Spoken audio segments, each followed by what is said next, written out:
So we're very happy to have Peter Blair speak to us today. As a joint paper with Benjamin, I don't know, up there somewhere, and it's great to have you here. You're visiting as a national fellow, which is terrific. I'm usually at Harvard, which is great. And I was just so fascinated by this economics lab. Maybe it's another subject for another day. But today we understand it's a great topic. You're going to talk about why did gender wage convergence in the United States stall? It's a great question. We're all interested. So take it away, Peter. John, thank you so much. Can you all hear me? Let me know if you can't hear me. In my mind, I speak very loudly, but everyone tells me that I speak very quietly. So that's a bit of the problem. So Ben is here. You want to wave, Ben, on the screen? Ben was one of my first PhD students at Clemson. He's now an assistant professor at St. Bonaventure University. And he just had a paper that was revised and resubmit yesterday. So congratulations, Ben. I want to start off the talk by telling you a little bit about some other work. And the reason I do this is, how many of you in here are movie buffs? Like, you go to the theaters? Yeah. And they always show you a trailer before they show you the actual movie. And I think that that's really instructive, right? Because like, this is an amazing opportunity to like advertise other research. But it's more than that. I want to tell you about this other project just very briefly, in part because it's probably been one of the pieces of work that has had the most important policy impact of all of the research work that I've done. So in the United States, about 60% of workers don't have college degrees.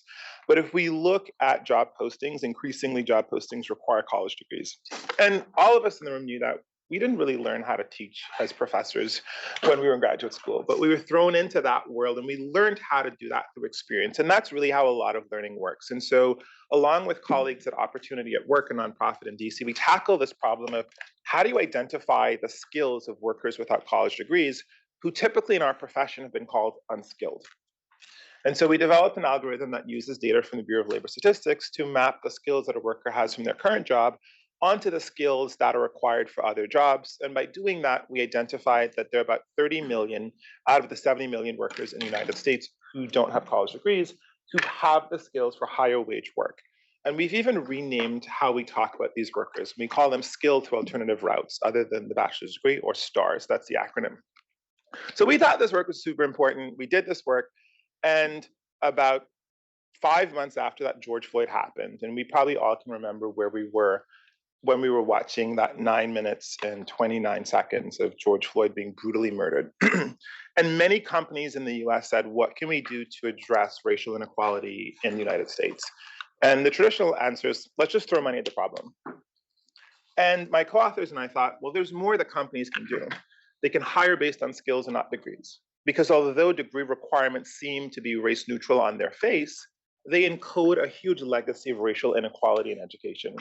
From the anti-literacy laws of the 1800s that made it illegal for Black Americans to learn how to read, and it made it illegal for white Americans to teach Black Americans to read, to separate and unequal schools, to all of the other things that have happened since then. And so we wrote this op-ed that was published in the Wall Street Journal, encouraging companies to hire based on skills, not degrees, to hire workers who are skilled through alternative routes, who are STARS. And guess what? It sparked something. And 70 Fortune 500 companies committed to hiring 1 million workers who are STARS over the next 10 years. Since then, I think 4 states have removed their degree requirements from their state jobs. New Jersey just did it. I saw the announcement, I think, yesterday. Maryland did it. Pennsylvania did it. Arkansas did it. Colorado did it. And so red states, blue states. And so this work has had a pretty huge impact. And most recently, the National Ad Council, which does a lot of public service announcements, they picked up STARS as their cause for the next 2 years. And so they developed these really high quality ads to encourage companies to tear the paper ceiling based on the work that we have done. And I just want to share this video with you to give you a sense of this. You may have already seen this during the run up to the Super Bowl. You might see like billboards like on the highways encouraging companies to tear the paper ceiling. If you can, Marshall, run the clip. Yeah. Bosses couldn't see me as a leader. I've run this place for 20 years, but I still need to prove that I'm more than what you see on paper.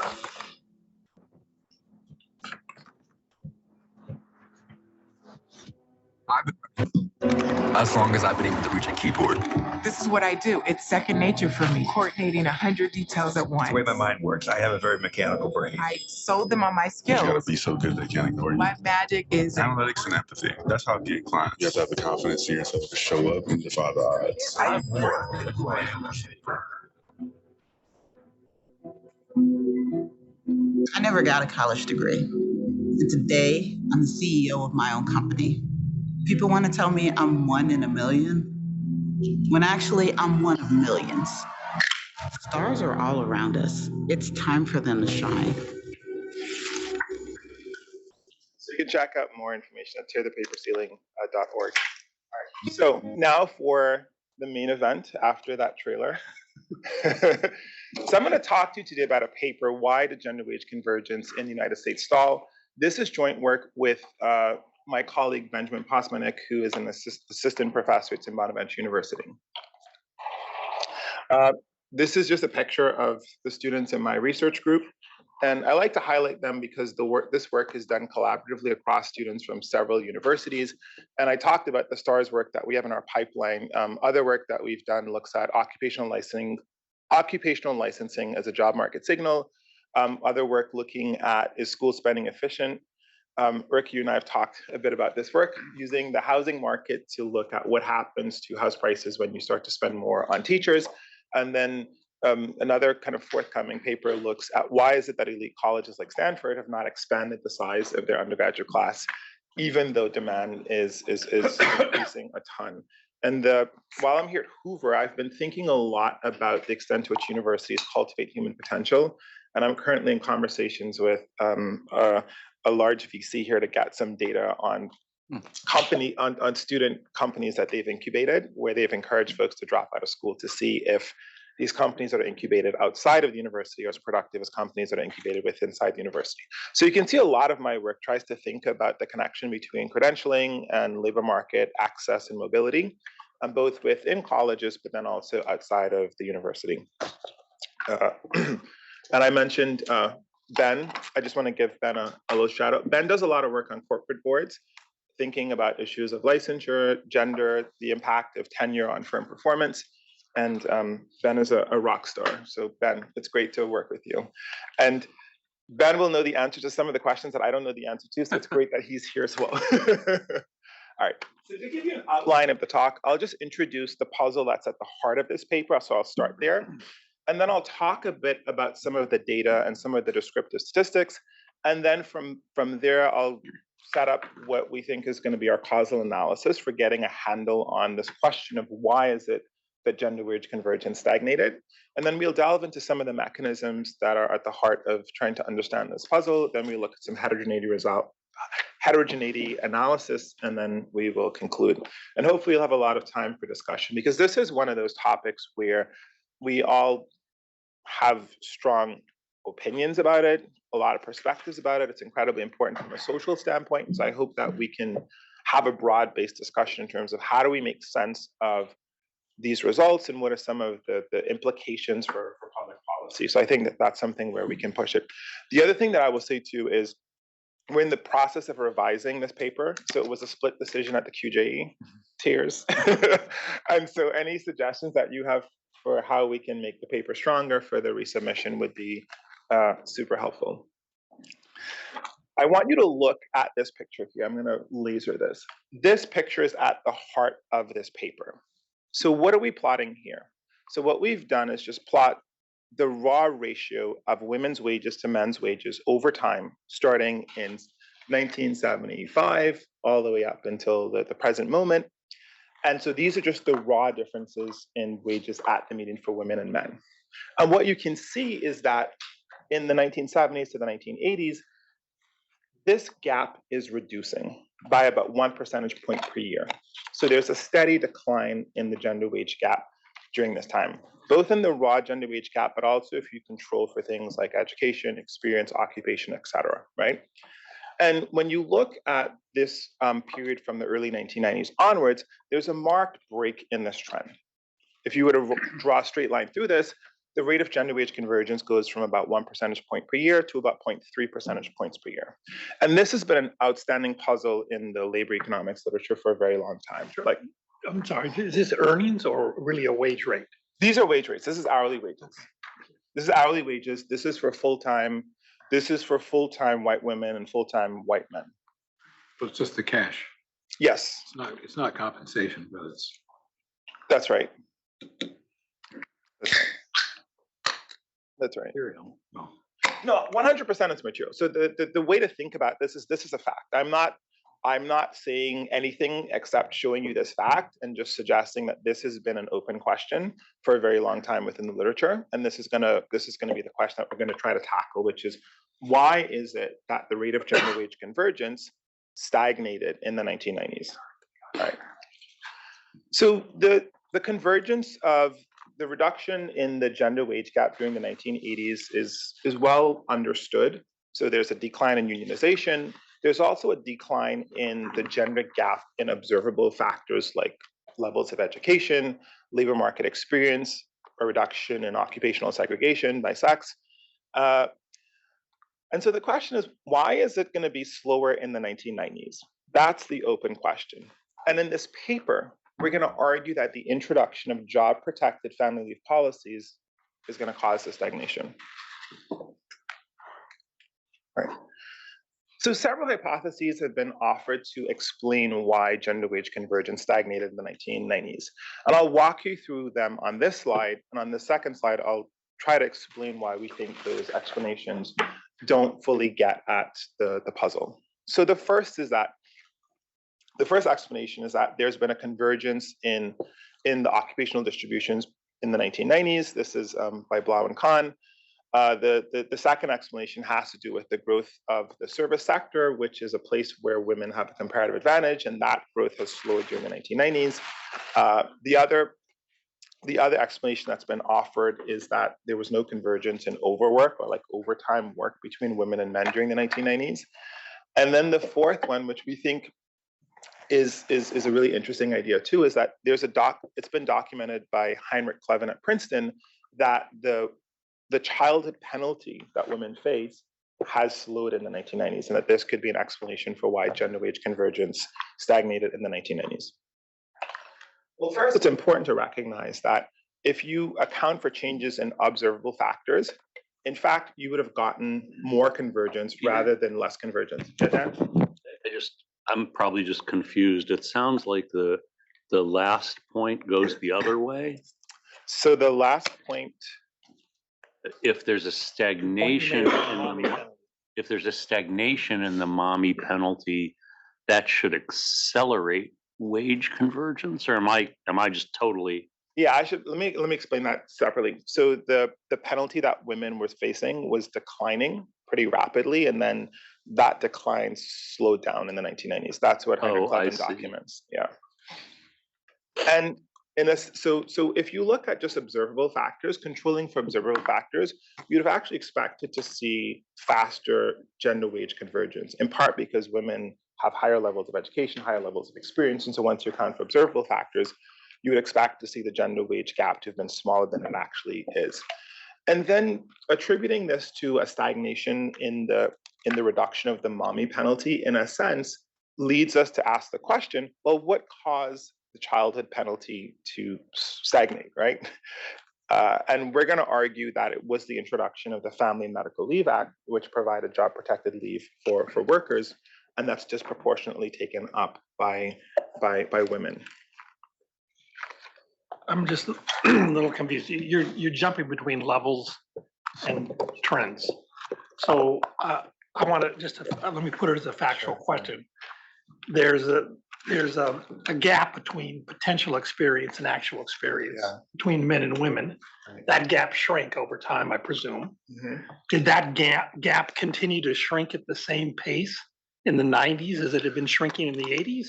Or you seem to be making a statement about that, but I'm not sure exactly what you're saying. Yeah, so your question is, if we look at observable factors, they were converging at a certain rate in the 1980s.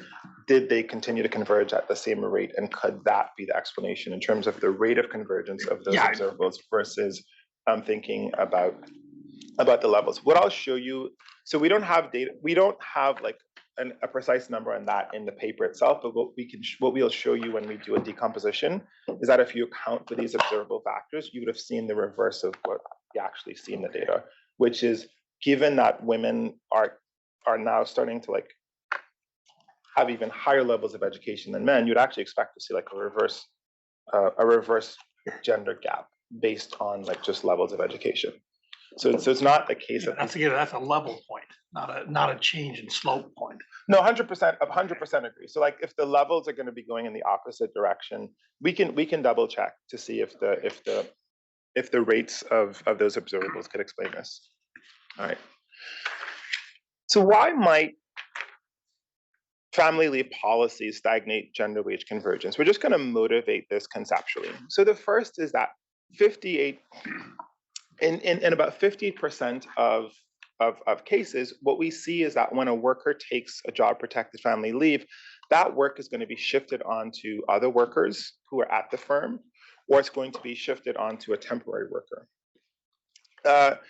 We also see from other research too that there are examples of situations in which gender neutral policies are passed and they have had negative or adverse labor market effects on women.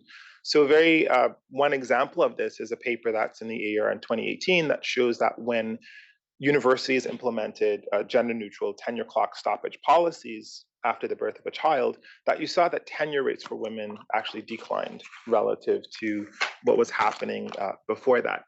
Malika Thomas in a paper too finds that when the FMLA was passed, that there was a reduction in the rate of promotions for women in jobs to managers.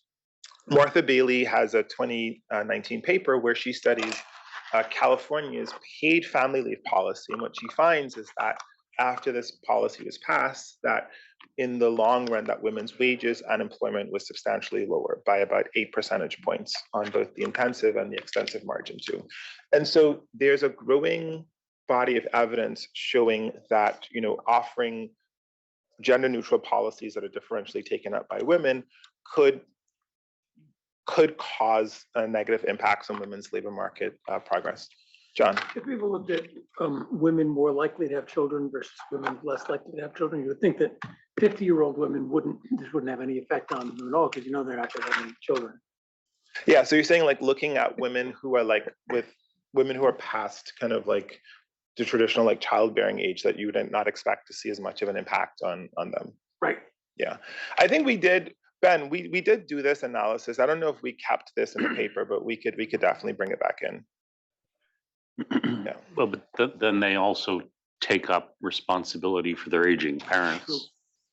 Yeah. So even if you didn't find something, that wouldn't necessarily refute the point. Yeah, and the other part too is that the family leave policies also covers adoption of a child, and so if you adopt a child like later on in life, that too could be something. But the general point is that gender is a rough correlate of likely to take family leave. Yeah. So you would expect that better measures of likely to take family leave would then explain why you're seeing this gender correlate. And I don't know if you can find any better measures, but if you can, that proves your point. That's a good point. So you would think age would be one. What are some others, John, that you? We can think of others. It's not just about, there's two effects. No. I mean, like this is actually really useful because I think it would be helpful for us to explore some of this heterogeneity. One of the challenges is, and Dan, you brought this up, is that there are these kinds of like general equilibrium effects that, in a sense, it's always like difficult to think about like which individual characteristics you should look at to make predictions about how people are going to respond. But age is one. What are others? One obvious one is whether they already have children.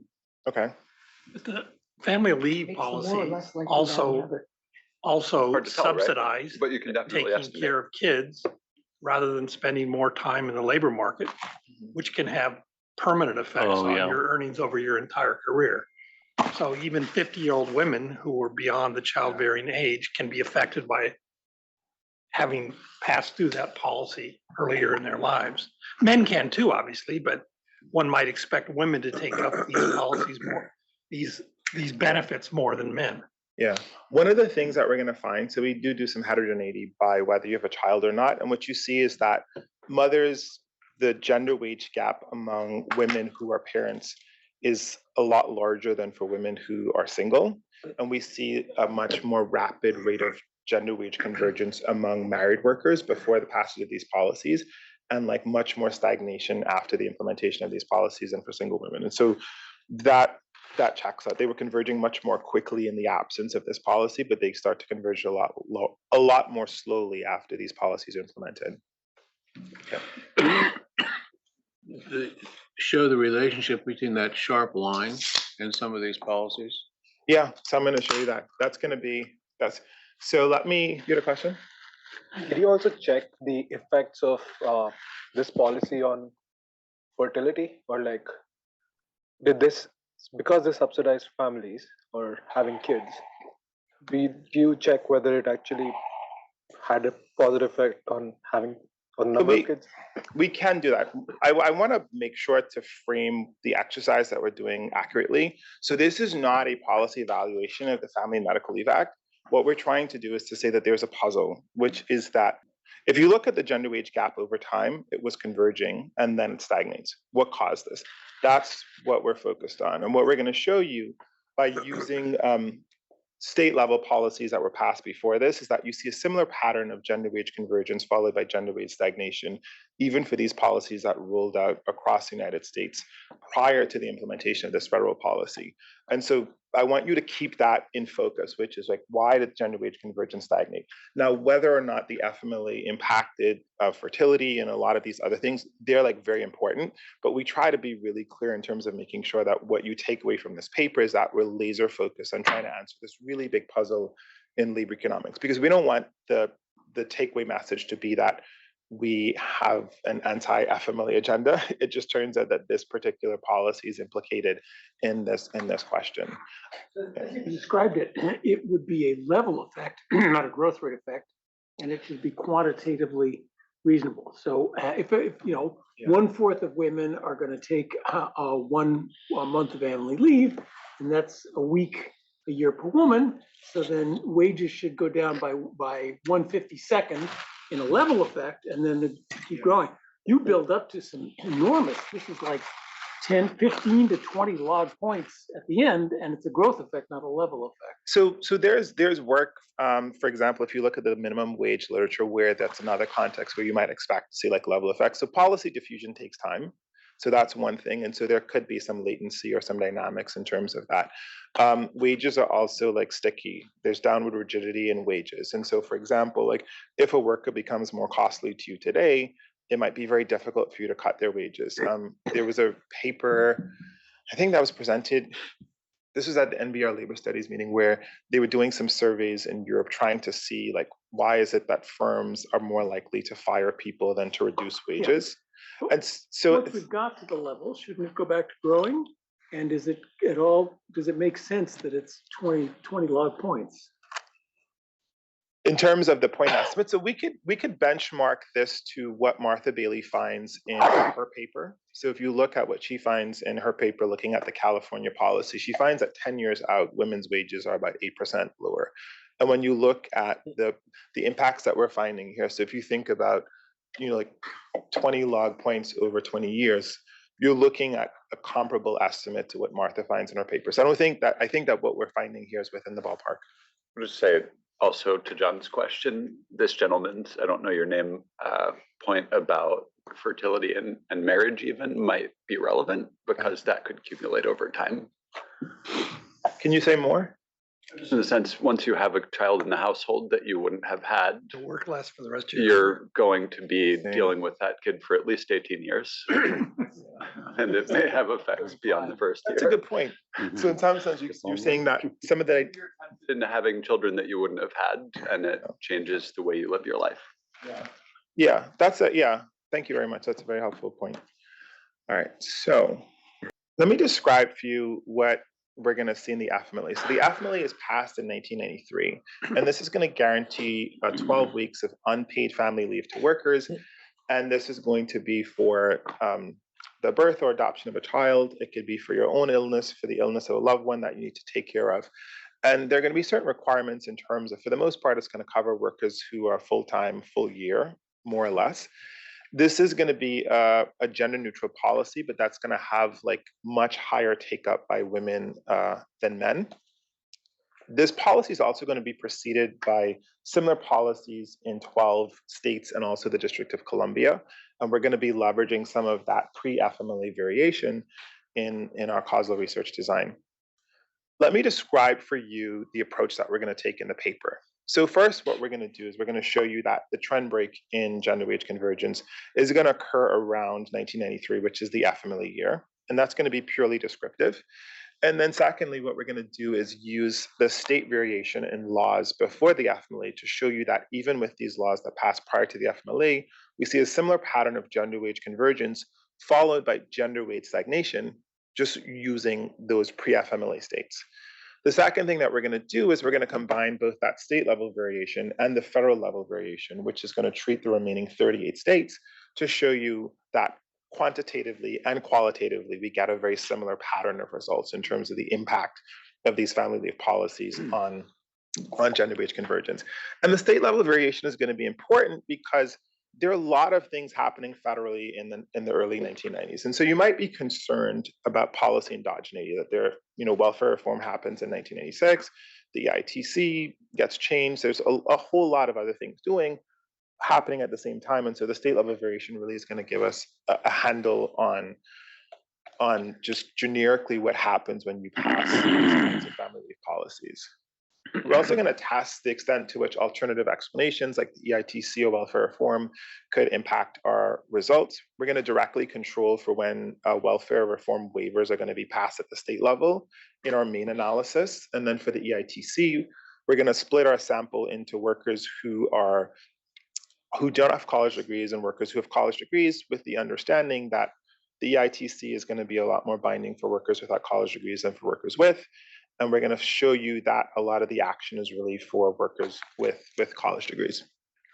And then we're going to conclude with some heterogeneity analysis and also a description of differences in leave taking by gender between women and men using some survey-based results. Right. So literature review, I talked a bit about some of the prior work that shows, the negative labor market impacts of even gender neutral policies for women. That's not just in the United States. There's even a recent study that was published in the AEJ Applied looking at Sweden that showed that when they implemented paid family leave, that this increased the gender wage gap and reduced women's labor supply. Can you, the timing is clear? Pardon? The timing is clear. You look like a particular event here for the US. Is the timing the same in Sweden? No, the timing is not this. The timing is this. So in Sweden, it was the extension of an existing policy from, I think, 3 months to 12 months. And so it's like, it's like very completely different timing. This is just to say that when you look at even a country that has a lot of social protections existing, like a fundamentally different labor market, you see similar impacts of these types of policies on the earnings and employment of women. That policy is borne by the employer or by the state? Because that could have an impact. By the employer, I would say. I have to double check. I don't know if Ben, if you remember offhand for the Ginjadal paper. I don't have that off the top of my head, unfortunately.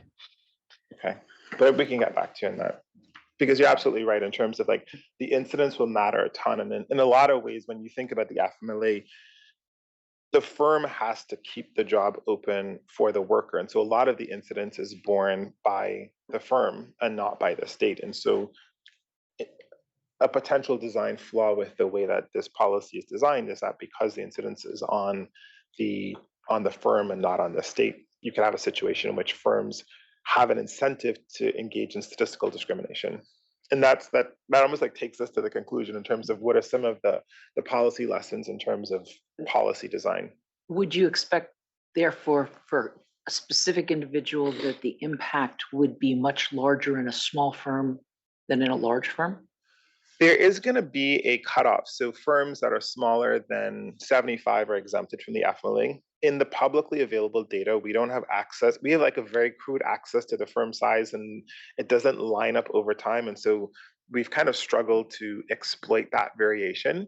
But given the way that the policy is designed, you would expect to see more of an impact on these larger firms because they're required to comply. Now, it could also be the case that there could be spillover to smaller firms, because if you're competing against a larger firm that is required to offer this benefit, then you might offer this benefit, but then the cost might be higher to you, even though that's not compliance costs. It could be like competitive costs. But amongst the large firms, because there's going to be diversification of the dates at which different people will have their pregnancies, would you not expect the impact for a given person is much larger for a small firm that is a large firm, so cutting off above 75, versus one that has, 100,000 or more? So you're thinking firm that's like 75 to 100 people versus firm that's 500. Right. Is the impact, you said, to the individual going? Well, so even though the proportions, say, of females are going to be the same, just take that as a stipulation, because there's going to be diversification across sort of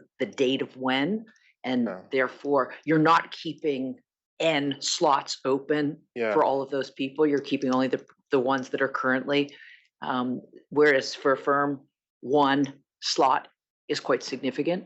Yeah, I guess it would be ceteris paribus. I mean, because at that level, they're So ceteris paribus, like that seems reasonable. Yeah. John, do you know how much medical leave the average woman and the average man take? Yeah. How many months a year? Yeah, we can tell you. So the discrepancy is going to be for non-family related leave. There's virtually no difference between men and women, but for the birth or adoption of a child, women take about 36 more days on average of leave than men. That's conditional on the birth of a child. So the 8% wage gap is the average woman is taking 8% of her time off more than the average man is doing. Is that roughly right? Can you say that again, John? You get an 8% wage gap. You need the average woman to be taking 8% of the days off that year more than the average man. Is that roughly how much they take off? So are you saying that, like, if statistical discrimination were happening like efficiently, in a sense, like this, it was kind of like it was actuarially fair that women were being compensated in terms of the time, like, would this line up? Yeah. That's we did do that exercise, and we have something that kind of gets a little bit there at the end when we look at what happens to the difference in earnings over time.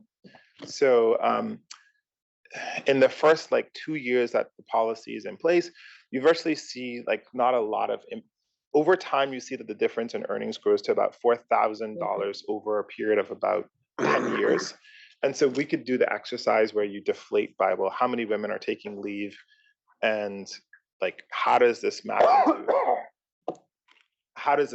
into kind of is this in a sense, is this actuarially fair? Yeah, I'm not necessarily wanting to use the word fair, but does it line up with the actuarial costs involved? Yeah. We did do that exercise. Do you remember off the top of your head, Ben, Aren't you talking about earnings and not wages? Right. Yeah. No. The average person, but the average person. No, wage rates. Wages. The whole point of the paper is that they pay women less on average because the women take 8 days off. Can we clarify this right now? Because when you talk about wage, I mean, most of us who at least do this kind of research would think that would be the hourly wage. It is the hourly wage. Yes, so it is the hourly wage. Yeah, okay. So that's why overwork is such an issue. So the labor supply effects are not included here. No, they're not going to be. It's just the effect of. That's right. Because remember, what we're after is we're trying to understand the extent to which these policies contributed to gender wage stagnation, right? So we're starting with this big puzzle. And we're asking, can we leverage the variation in these policies to see if, after the implementation of these policies, generically we see that the rate of gender wage convergence is going to stagnate, and that's an empirical question. So let me continue on by telling you a bit about the data that we're going to use, and then giving you a sense of the descriptive results before moving on to some of the causal analysis. We're going to use data from the ASEC supplement of the CPS, and we're going to cover from 1976 to 2016. So this will tell you when we started the paper. In terms of the sample selection, it's going to be the standard things that you do. It's going to be people who are of working age. And we're going to focus on full-time workers in part because the puzzle at the heart of this paper has to do with the stagnation of gender wage convergence for women who are working full-time. And we're also going to Winsorize the data just to keep the middle 99%, but like our results are not going to be very sensitive to this Winsorization decision. These are just the descriptive statistics. There isn't like a ton that's interesting here, except, I mean, you can see the raw gender wage gap in this, the difference in the levels of experience, et cetera. Okay. So for our descriptive analysis, we're going to start off like very simply by just running a Mincer wage regression, where we're going to take the log of the implied hourly wages of a worker in a given time period, and we're going to regress that on indicators for gender interacted with race, and we're also going to include coefficients for each demographic group in each time period. And so the way to think about these betas is beta 1 is going to capture in time period T, what is the difference in the controlled gender wage gap between women and men. What we'll do next is present a visual where we show you estimates of these betas over time, which are going to capture the way in which the gender wage gap has evolved over time once we account for things like education, experience, occupation, etc. So this is going to be, remember that first figure. Is there any parallel research on the labor supply? So I have a slide here where we can show you that if you look at the composition, the gender composition of our sample in full time, like it's not going to be changing dramatically during this period. And so we don't think that the results are going to be driven by selection into the labor market. This is just another question that I'm asking about. So this is not casting any shadows on what you've done. You're too defensive. But isn't it an equally interesting question about the effect of these programs on subsequent hours of work? It's a super interesting question. The question that we are trying to get at with this paper is the gender wage gap stagnated during the 1990s, and they're related. They're related because there's a literature that shows well-educated women suffer sizable penalties throughout their career by taking off time to raise children in their 30s. Yes. So that's the sense in which the labor supply decision around the time of fertility and early childhood raising is very closely related to your question. And it would help us understand potentially why these effects persist for years and years and accumulate over time, which I don't think the statistical discrimination model pushes you in that direction. That's part of what John was suggesting earlier. Whereas these decisions about labor supply today affecting future wage rates has the potential, at least, to explain what you're finding. I see. So the model that you have in your mind is that a woman has a child, drops out of the labor market, and as a firm, you recognize that all of the money that you spent in investing in that person is like less valuable in a dynamic sense. And that maybe, but I'm thinking even simpler. Like think about a Becker model of specialization in the household. If you subsidize spending time child rearing during a critical stage of your career, that can alter your specialization patterns of the woman and of the man too in the marriage for the rest of their careers.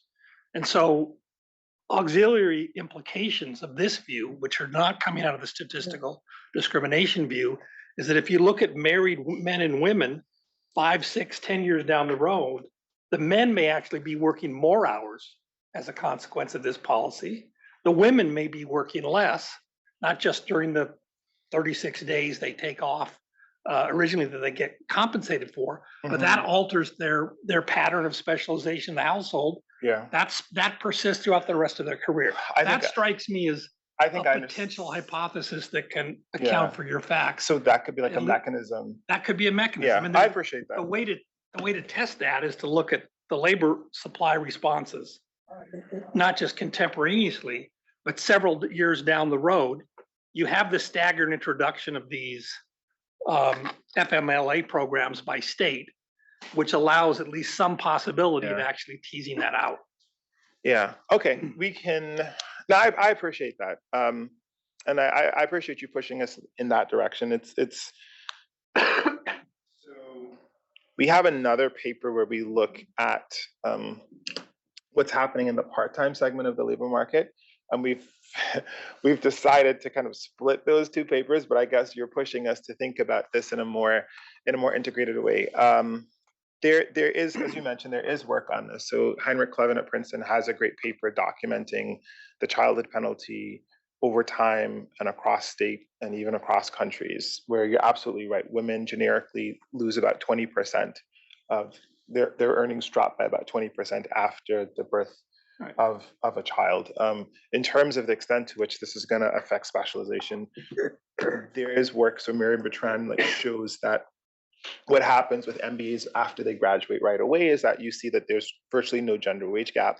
But then around the time of childbirth, you start to see women and men go in very different career paths and different trajectories. And so in a sense, what you'd need is, that's been happening for time immemorial.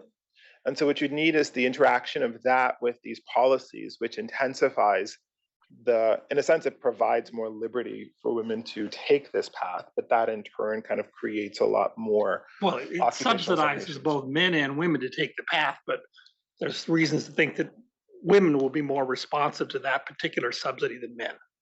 But it's more than just specialization, isn't it? You just have less investment for any given age. They have less experience and less investment. And that's a form of specialized investment in the market versus the household. You could do it without the men. You could that's right. But you're right. How am I doing on time, John? Story that doesn't need the men. Got a half hour. But it gets stronger if there's specialization between men. Okay. So 36 days of time off really going to do that. And we look at, there isn't an outburst of child, fertility didn't jump around. This isn't about fertility. This is participation didn't jump. These things have all been trundling along forever. Wait, do we know to that be about fertility? Okay. So these points, Julian, and I appreciate y'all pushing us in this direction, because we have, and that's been one of the challenges that we have when we're presenting this paper, because we really want to focus on what's happening with the gender wage gap, but then the policy itself is really interesting, whereas we've been treating it in a sense instrumentally in terms of giving us some traction on what's happening with kind of this macro trend. All right, so looking at this picture, so we've accounted for experience, for occupation, and what you see is a very similar picture of gender wage convergence that's happening at a rate of about 1 percentage point per year before the policy, and then after the policy, it's about 0.2 percentage points too. And so just even descriptively, it's not just a case that there's something magical happening with the covariates that's explaining why we're seeing this appear in the raw gender gaps. All right. So you're so just white women? Yes. So it looks very similar for Black women as well.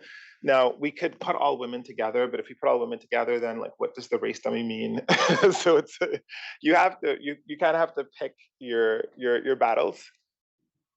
Okay. Yeah. Did you have a thought on that, John? Your first chart. The first chart was white women, but it looks pretty similar yes, the first chart is white women. Here's the author's prerogative here. You defined this research to deal with hourly wages of white women, and that's what we're going to learn about. Yes, and I think white women are 70% of the labor market, and if you go further back, yeah. But we do have in the paper companion results for Black women as well too. But the companion results we'd love to see is hours of work. Yeah, hours of work. Okay. Not earnings. Earnings is the product of hours of work and wage, but yeah. And so then I think if we can do that, and if we do that, then we should broaden it to include people working at all different levels of hours, because right now we focused on full-time, full-wage women. Yeah. I think it's important to situate this within the context of this literature. So for a lot of the work looking at the gender wage gap, there's a focus on full-time, full-year women, in part because the labor supply decisions of women are a lot more flexible. And when you start to look at women who are working part-time, in a sense, that's going to be very endogenous to the family situation and so on and so forth. And so So we are really anchoring our approach in this paper to how this puzzle has been framed in the literature. So in a way, that's not so much the author's prerogative as it is us trying to say, this is a question in labor economics that we're trying to get traction on. And using the definitions, using the sampling frame, that has historically defined this question. But even if you're restricting as you do to full-time as you define as 35 hours a week or more, you mentioned that one of the explanations out there is differential overwork. Yeah. And the impact both exogenously and endogenously on male versus female choice to overwork. Yeah. And therefore, it does seem that at least within this data set, again, leaving the other one aside, that would be an important thing to be controlling for and differentiating. Yeah, yeah. So even you've made a persuasive case that hiring a woman after this enactment of this law, should produce a less valuable employee in the eyes of the firm. That firm's going to make less of an investment. So that's going to create a wage gap. I don't understand why the wage gap is now going to grow. If whatever the forces were that were causing convergence before, has it changed those forces of convergence, as opposed to just changing the level at which it's a reason why there would be a gap in but I don't see why. So we get, this is a fair point, and we get this question a lot, and so I appreciate y'all pushing us in this, and this is something that it would be helpful for us to leave this seminar with an awesome explanation for when we do the paper. So we've approached this from the standpoint of saying, let's leverage the variation that we do have in these policies, which I'm going to show you in just a slide, and let's see what happens empirically. Right now, it's a finding, not a theory. Right, it is a finding. Now we have theories of how the labor market should work. That we have an efficient labor market, that costs should automatically be updated into wages, but then we also that runs up against the reality that there's nominal wage rigidity, where it's hard to cut people's wages. For example, then there's this other feature of, if you think about a lot of bonuses and promotions, that's in proportion to where your starting wages. And so even if you have a drop in the wage level, if growth rates are tied to that initial level, you can have that drop being carried forward in terms of being carried forward. In addition to this, Malika Thomas's work looking at the FMLA shows that when the FMLA is implemented, that women are promoted at lower rates too. And so this comes back to the point about career trajectories that you mentioned. If a woman gets put on a different career trajectory, that can also tilt down their wage path too. Just adding to what the point was, you said it manifests itself 30 years out. That changes the slope, not necessarily just a shift, because you have somebody coming into childbirth 1 year, but they're, and there's only a small percentage of women going into that status each year. So then it could lead to, instead of a shift, it leads to a change in the slope. But the slope is controlled for a number of children, so you're going to end up controlling. But your regressions are level effects. You could just say the graphs are pretty, my regressions are level effects. So I'll show you what happens to the wage levels as well too. In the remaining 20 minutes, let me show you what I've done. First, what we're going to do is we're going to focus on, so you might be worried that there's a lot of things happening in 1993. And to get away from that, we're going to leverage the fact that several states passed job protected leave policies for after women had children and even after fathers had children as well too. And we're going to leverage the subsample of states to look at what happens to gender wage gaps in those contexts. These are going to be the states. So we have Massachusetts in 1972, and then you all the way up to Vermont in 1992. And so we're going to be focusing on these maternity policies, which in large part, many of them, so for example, New Jersey, the law looked identical to what would happen in the FMLA, 12 weeks, job protected leave, and so on and so forth. And so you can think about the federal policy, these as being precursors to the federal policy. We're going to run a standard event study design here, where we're going to regress the log of our workers' wages on dummies that are going to be event time dummies. So if the law is passed in calendar year Y, we're going to use that calendar year as being event time 0.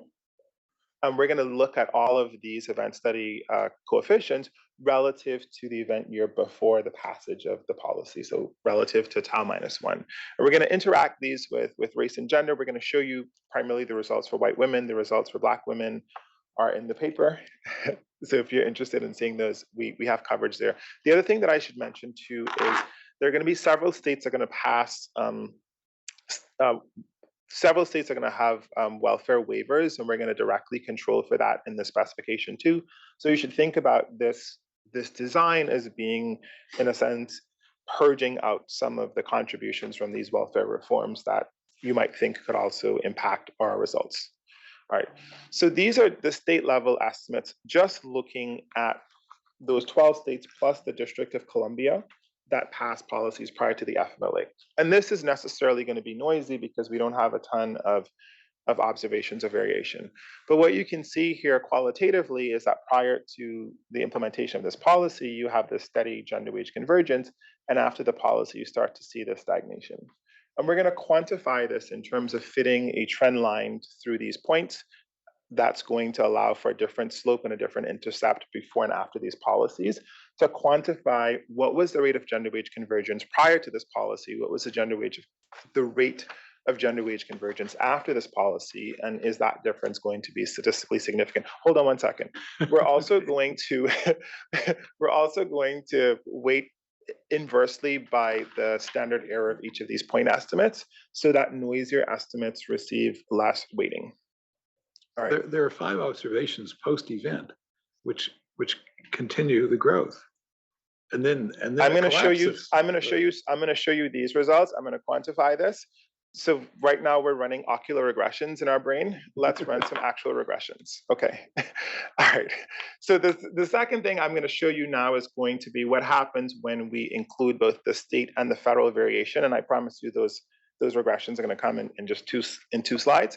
So we have an additional 38 events that are all happening in 1993. And so we're going to include those in our event study analysis. And this is what we get when we look at both the state and the federal variation. So if you had a policy that was passed prior to the FMLA, we're going to use that year as your tau equals 0 year. If you had the FMLA as the first time that a family leave policy is passed, we're going to use 1993. And so what you can see here is a similar pattern of gender wage convergence followed by gender wage stagnation after the policy. And this is going to be a lot more precisely estimated because we have more events, we have more observations. And so to compare these two, what we do is we regress the wage gaps at each of those time periods on a trend that is before the FMLA, and then also on a trend that's post the FMLA. We also allow for the levels to change before and after the FMLA too. And so think about this as fitting a piecewise linear regression onto those patterns that we saw beforehand.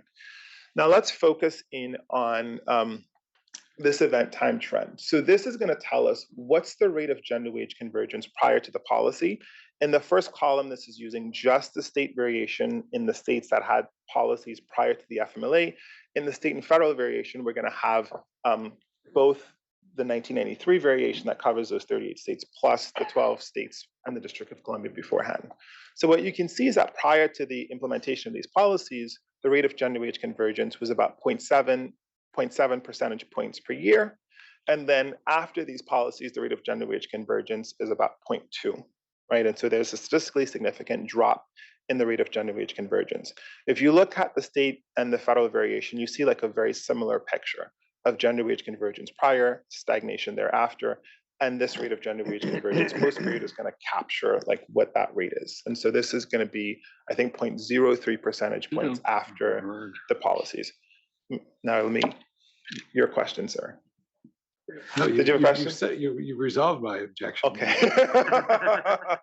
My ocules, so to speak, were just fooled by sampling variation. Yeah. When you killed the sampling variation by extending the sample, then you cleared up. Okay. You validated your assumptions. Thank you. I appreciate that. Thank you. All right, good. That is good, but now you're leaning much heavier. When you bring in the extra data, you're leaning very heavily on the assumption that nothing else happened around the same time that's not controlled for the regression, and that had effects that filtered forward in time. I'm not Yeah, saying I I mean- have a solution to that problem. Yeah, I think that's right. So like in a sense, like the concern with just using the federal variation, if you just thought it was only the FMLA and you didn't have any of the state level variation, would be all of the other policies that are happening at the federal level. You bring in the state variation and only focus on that, and you can see like it's more noisily estimated, but like this, pre-trend is statistically significant, the post-trend drop is statistically significant. This difference here is statistically significant, and the rate of gender wage convergence is like really small. And if you look quantitatively at these point estimates too, they're very similar. The confidence intervals are like overlapping too. And so what's striking about this is that even leveraging similar policy variation prior to the federal policy variation, we could have learned something that could have indicated that perhaps implementing this policy at the federal level could have had these impacts. And again, like this is we're just hands on the table reporting like what we find when we run this. All of the theoretical questions about like, well, why is it that the labor market is adjusting in this way? Completely valid. And our hope is to make sure that we can assuage some of those concerns, or at least like leverage them in terms of explaining why we think these magnitudes make sense. And so this is, again, we're restricting to full-time, full-year workers. This regression is the same event study type setup where we regress a dummy for like, is a person a woman or a man, to see if the composition of the sample, of this already selected sample, is going to be changing around the time of this event. Because you might be worried that, well, what's really driving this result is like selection into who is in our sampling frame. Because this isn't even selection into the labor market, because again, full-time, full work. And it doesn't seem that, around the event time or even far away from the event time, that there's differential selection by gender into our sampling frame that is correlated with this remarkable break-in trend that we saw beforehand. Okay. All right, so what we're going to do next is try to think about, well, how much traction do we get in explaining the reduction in the rate of gender wage convergence, like using the variation that we have in our setup? And in order to implement this, we're going to do a decomposition that's motivated by the work of Blau and Kahn, as well as this paper by June et al. And fundamentally, if you think about the degenerating process in this context, is saying you have some outcome, wage of worker I in time period T, that's going to depend on observable characteristics X, the observable prices of those characteristics beta, which are going to be time varying, and then on some residual, which you can break into two components, into like a variance component, and then an idiosyncratic component. So we're going to think about this, the standard deviation as being a measure of the price of unobserved skills theta I. So that's kind of like the insight behind this decomposition. And then what we can do is we can look at the differences in the gender wage gap in the pre-period from 1976 to 1992. And we can see how much of that convergence in the gender wage gap, so the gender wage gap reduces by about 19 log points, how much of that is due to differences in observed X's, so like women having like more levels of like gaining in terms of education, gaining in terms of experience, how much of that is going to be driven by changes in the observed prices of those skills, how much of that is going to be driven by differences in the unobservables. And so the gap effect you could think of as being like differences in the unobserved skills of workers. That also is going to include things like any kind of discrimination that workers might face in the labor market, which the econometrician is not going to observe.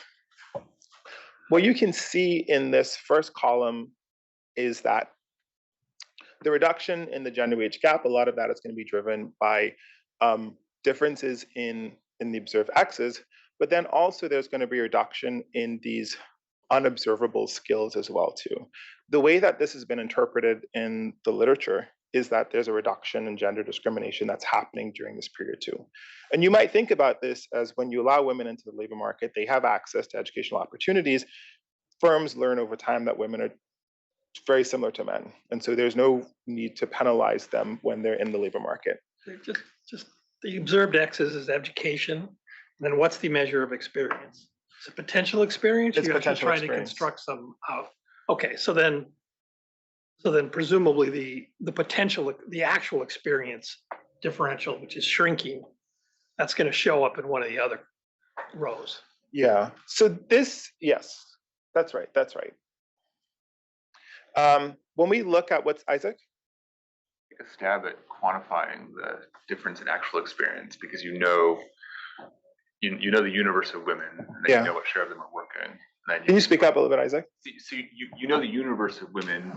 You know in any given year what percent of them are working and how much, and at an aggregate level, and then you just sort of roll that forward, and then you can sort of you could treat it as a synthetic panel. Exactly, and then impute the mean hours worked today based on what their synthetic panel unit is. Yeah, we can do that. Yeah. When you look at the difference in terms of, so one way to think about this is,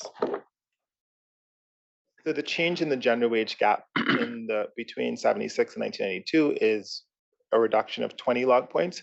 The reduction between 1993 and 2015 is 8 log points, and that difference is 11. And we can look at, well, which components are substantially different, like almost like a difference in a way.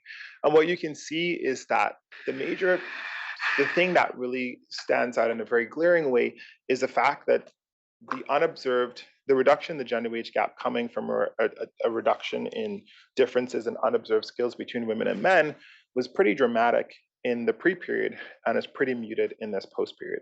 And so a lot of what's happening here is that this gap effect, or the difference in unobserved skills, is being reduced at a much slower rate. And so that's kind of like what this decomposition is telling us.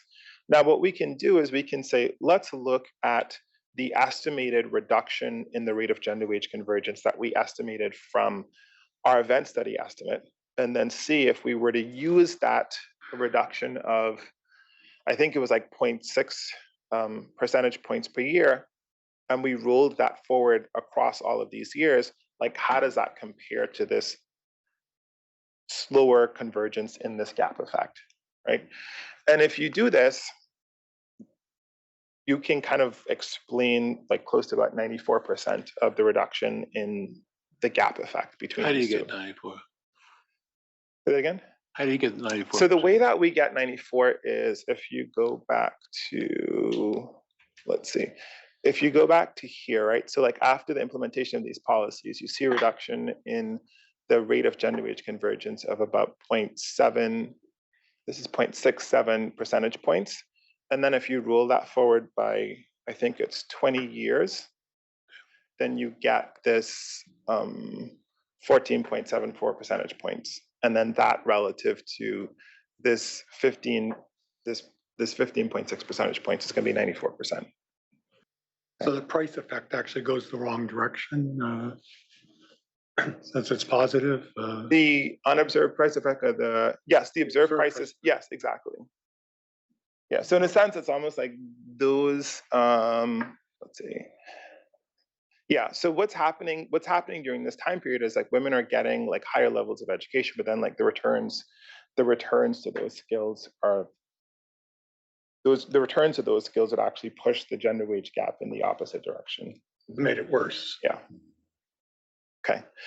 What we do next is we run this regression in levels to try to understand like what's happening to the wage levels of women and men. Is it that like the wages of women are being decreased and that's causing the gender wage gap to stagnate, or is it that the wages of men are going up because now men are being seen as substitutes to women who are stopping out of the labor market for childcare reasons? And so if you look just at the raw wages, so this is, we've not done any controls, anything like that. We just want to show you with what's happening with the wage levels. These blue dots here are going to be the wages of men. And this vertical red line here is going to be 1993, which is the year of the FMLA. So what you can see is that men's wages were trending downwards. And then after 1993, you start to see men's wages like going upwards. Women's wages, by contrast, were going up. And they seem to be like unaffected in terms of the path. And so even before running a regression, what this is telling you is that what's driving the stagnation is an increase in men's wages rather than a decrease in women's wages in terms of the levels. Now, this could be consistent with a story in which there's nominal wage rigidity, and so it's hard to cut the wages of women. But if the work of women is going to be pushed off to men, that you increase men's wages, you pay them an efficiency wage. It could be consistent with that. It potentially could be consistent with other stories too, which we're happy to like hear, because that would be something that we can include in our paper. You're smiling, John. You have some suggestions or This thoughts? is funny. Go ahead. Okay, so we can run a similar event study. Instead, like what we do is we run this in levels as opposed to running this in logs. The reason why we ran the first specification in logs is because the literature is really focused on the gender wage gap in terms of percentages. This decomposition in terms of the levels is going to help us to understand what are the actual adjustments in the labor market that's driving the overall gender wage gap. Here are the results for men. And what you can see quantitatively, or qualitatively rather, is that you saw that men's wages were trending down right up to the implementation of these policies. And then afterwards, you see that men's wages start to trend up. So about 10 years later, you see it's increased by about $1. Isaac. This is maybe very minor. I noticed these regressions you're controlling for occupation. There's an argument that you don't want to do that, and that like which occupation you end sort of. So in particular, various stories of how this sort of plays out. Yeah. Would be women are less likely to end up managers, women are sort of end up in different occupations, and so sort of conditioning on that. Yeah. So if we don't control for occupation in some sense, if you think that there's discrimination on the extensive margin, this is understating the extent to which that's happening, right? I think you can tell stories where it goes the other way as well, where you're anyway. It's just not obvious you want to include. Okay. Yeah. So that's fair. But for consistency, in the previous regression, we controlled for occupation fixed effects. So if we didn't here, then you might wonder if we're trying to hide the ball. But arguably in the previous regression, you also might not want to include just as sort of just a general comment. That's fair. That's fair. So you previously made the argument that I was taught menu costs as a graduate student, that it's difficult to cut wages. Yeah. So what is causing the decline in men's wages Are they shifting to different jobs? Are they changing? Well, women are entering the labor market, and women are getting lots of education. So there's a lot more competition for these jobs that men, in a sense, had a monopoly on beforehand. There's less occupational segregation. So you think their wages are going down? Because if their wages can go down, why can't women? So I'm just trying to use the same. Oh, I see what you're saying. No, that's a fair point. That's a fair point. I mean, like, I'm showing you data. Right.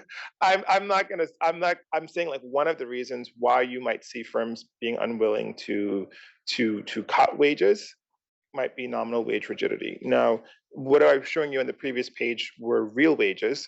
So I should look at nominal wages, and we can say we're nominal wages declining. And if we see, for example, that nominal wages were declining, then your point completely holds that, in a sense, nominal wage rigidity should hold for both men and for women. Or it's being driven by something else. And the reason I'm asking that is, what is that something else that maybe we should be controlling for? Yeah. So again, it's informative either way. Yeah, no, I think that's a fair point. And we can look at the nominal wages. Yeah, but those were real wages.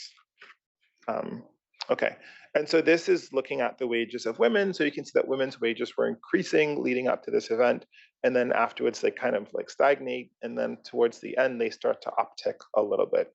And so a lot of the action is really happening on the wages of men, where there's this reversal of fortunes happening. Men's wages were declining prior to the implementation of these policies, and now men's wages are increasing.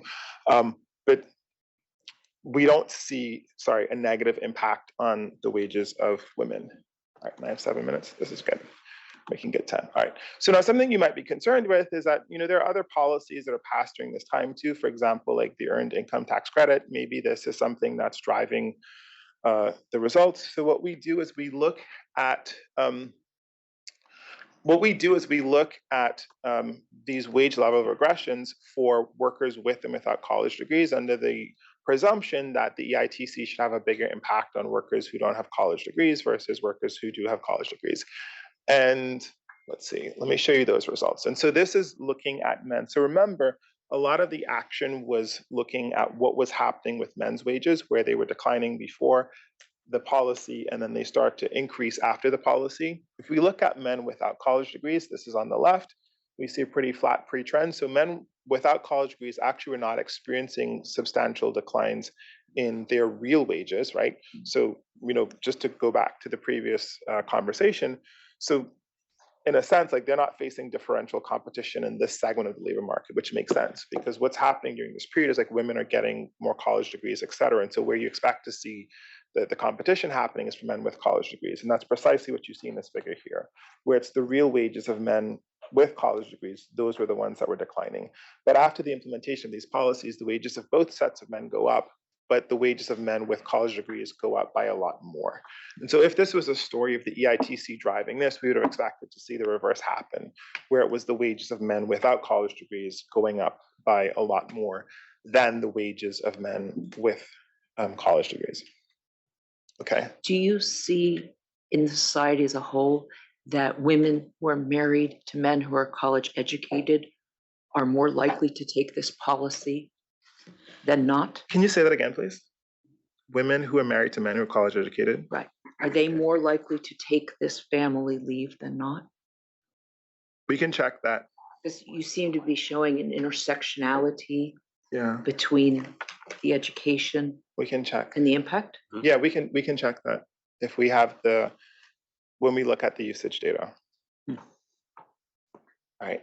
So I'll turn now to looking at the usage data. So what we've shown you so far is that, these family leave policies are passed. We see a stagnation in the rate of gender wage convergence, and that's being driven by higher wages for men, not necessarily a wage cut for women. What we do now is we combine some survey data from the Department of Labor. And in this survey data, we get to see who's taking leave. We get to see what reasons are they taking leave for. Is it for the birth or the adoption of a child, or is it for some other reason? And then we're going to harmonize these data, and we're going to show you results for two margins. So what's the likelihood that you take leave on the extensive margin, or that you take leave that's family related or that's non-family related? And then also on the extensive margin, conditional on taking the leave, how long do you take, and are there gender differences? So on the extensive margin, so we're just going to regress whether individual I in time period T takes leave, and we're going to include indicators for race and gender. We're going to control for age, and we're also going to control for like what year you're in, and also we're going to control for whether someone is married. We also do the analysis not controlling for whether someone's married, because you might think that that's endogenous, which it is, but it's not going to quantitatively like affect the results in a meaningful way. And so if you look at everything is going to be relative to white men. So what you can see is that relative to white men, both white and Black women are more likely to take any leave. And then they're going to be more likely to take family leave and also non-family leave too. If you look at Black men, there's not a substantive difference between white men in terms of leave taking. And so a lot of the action is happening on women taking more leave on the extensive margin. Now, if we look at the length of leave. I'm sorry, just the units are for the white females, they're 3.6 percentage points more likely than white men to take leave in any given year. That's right. Okay. That's right. So these are big differences. And for black females, they're huge. Yeah. And in terms of so now we've run a similar specification where we're now focusing on the intensive margin, which is the length of leave taken. And what you can see is that overall, both white women and Black women take on average 11 days more leave for like overall. But if we focus in on the family leave, this is where the big differences emerge. If you look at non-family leave, there actually are no differences in leave taking between women and men for like medical related stuff that's not related to the adoption or the birth of a child, but it's really all of the action is happening in the family leave. And so this is 36 days. So this is like 7 weeks more of leave. And remember, the policy itself is like 12 weeks of job protected on leave. And so this is pretty substantial. All right. You should wrap up. I have 2 minutes, so I'm just going to show the last set of slides. So in terms of heterogeneity, we can look at what happens with mothers, and we can see that with mothers, the rate of convergence is much stronger than for women without children. And also the drop in the rate of convergence after the passage of these policies is a lot more dramatic, as you might expect. I'm going to show you a back of the envelope calculation. I literally have 2 slides.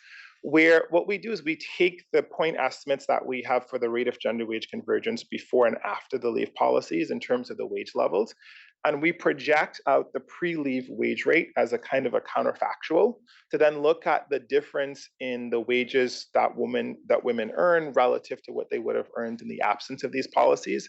And then we consider, well, what are the wage impacts of these policies in each year of the policy for a worker who is working 2,000 hours a week, right? So this is effectively someone who's working full-time.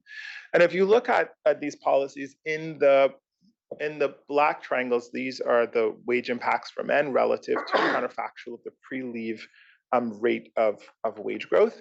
And in the circles, this is what happens for women. What you can see is that for men over time, like after the implementation of these policies, like 10 years out, white men are about $3,000 like better off relative to this pre-leave rate of wage growth. Whereas for white women, it's like they're worse off by about like $200, but that's not statistically different from zero. And so effectively, you have a situation in which this policy is kind of like transferring money to men without necessarily harming women. So you could think about this as like rent extraction from maybe employers. In conclusion, we started out with this puzzle, which was the rate of gender wage convergence stagnated in the 1990s. We don't know why, based on observable factors like this is not what's driving it. And then what we showed you is that by leveraging variation in family leave policies across states, that we see a pattern of gender wage convergence followed by gender wage stagnation in the shadow of these policies. And we think that this paper sheds some light on a very important question in economics, which is why did gender wage convergence in the United States stall in the 1990s? And we think it's because of the implementation of these family leave policies. Thank you.